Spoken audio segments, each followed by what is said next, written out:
Could you tell us what you think democracy is?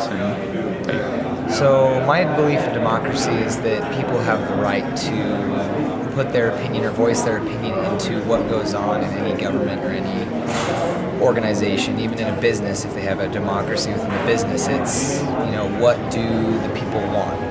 What input do they have in the decisions and actions that are made within the organization?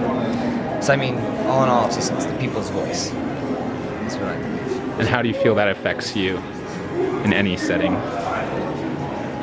So, in the smaller levels of organization, I feel like it's a huge impact, especially where, I've worked in several businesses that have been kind of that voting idea of, what do the people think? And that's where I feel like it's been effective the most. 100% honesty, in the government, though, I haven't voted in probably 4 years because I don't feel like the people's voice really has an impact. So, and why do you feel that way?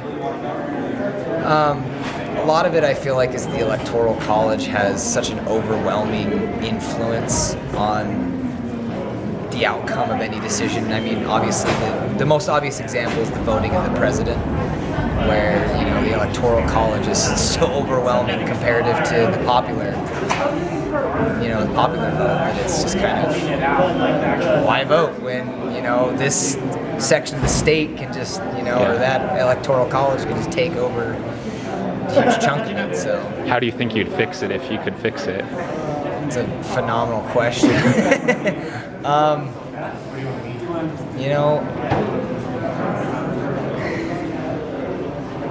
I guess it just kind of amounts to,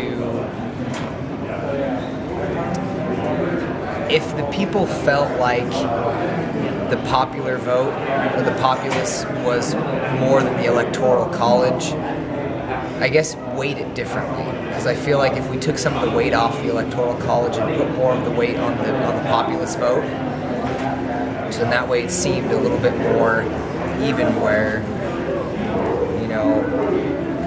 the senators and whatnot could vote Republican, but, if the people, the majority of the people are voting Democratic, then that would change the weight of how that state's outcome actually turned, if that makes any sense. Yeah. So that's what I'd say, is just bring more weight to the people versus, the senators and,